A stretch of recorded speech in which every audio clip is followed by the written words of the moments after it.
Speech bubbles.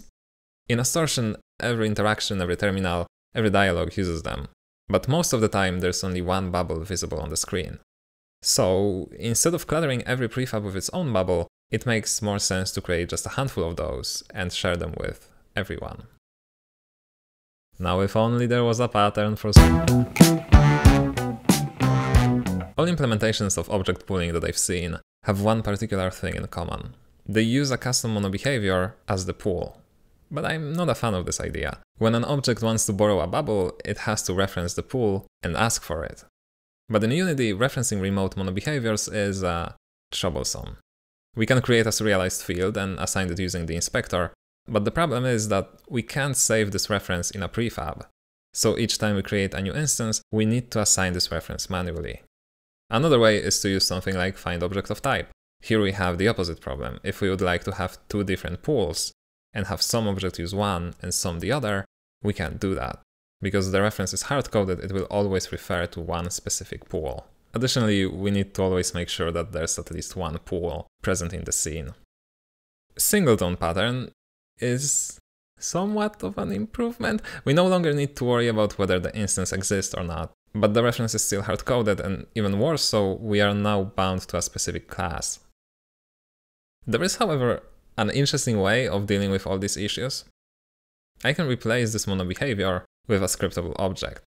Other objects can now reference it using a serialized field. Because scriptable objects are assets, this reference can be stored in a prefab. And because we can override the field via inspector, we can change which object uses which pool, however we want.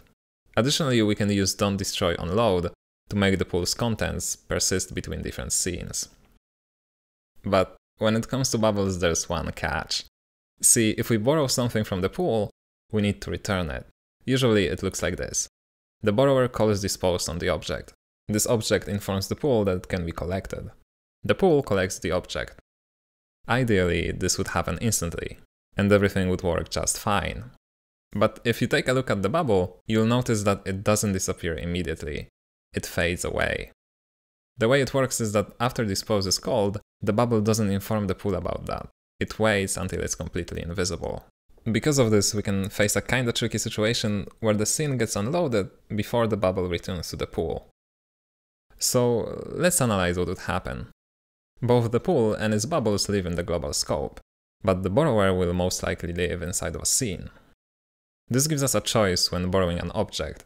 We can move it to the borrower's scene. Now if this scene gets unloaded, our bubble gets lost forever. Or we can leave the bubble in the global scope. It would be safe here. The problem is that the bubble needs to reference some things from the scene, for example its target transform. So once the scene is gone, these references will start throwing errors. Alone, these options are not particularly promising. We can, however, use a mixed approach. When borrowing an object, the borrower needs to specify which scene it belongs to. The bubble stays in the global scope, but the pool keeps track of which scene it was lent to. Later on, when the scene unloaded event occurs, the pool checks if there are any objects related to this scene and immediately collects them. This way we get the best of both worlds. The bubble can freely interact with scene objects, and we don't lose it upon unloading. This is more or less how I implement object pooling in Astortion. I use it for some other things as well, for example interaction markers, these little squares that indicate anchors and stuff. And here you can see an example of this in action. I can click on the screen to spawn circles. They get borrowed and then immediately disposed of, but before they actually disappear, they play this little animation. You can see on the left how objects get disabled after a delay.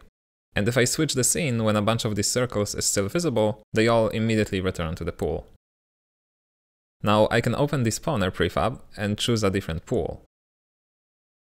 This one uses squares. But I can also edit this specific spawner in scene A and override the pool only here. Now this scene uses circles while the other one continues to use squares. And this is the kind of flexibility that I was looking for. Of course, like all things, it has its pros and cons. I wanted to share it with you because I've never seen anyone doing it this way. I mean, I'm pretty sure people do that. It's just not as common as the good old singleton. Anyway, that's all I've got. Thanks for watching and see you next time.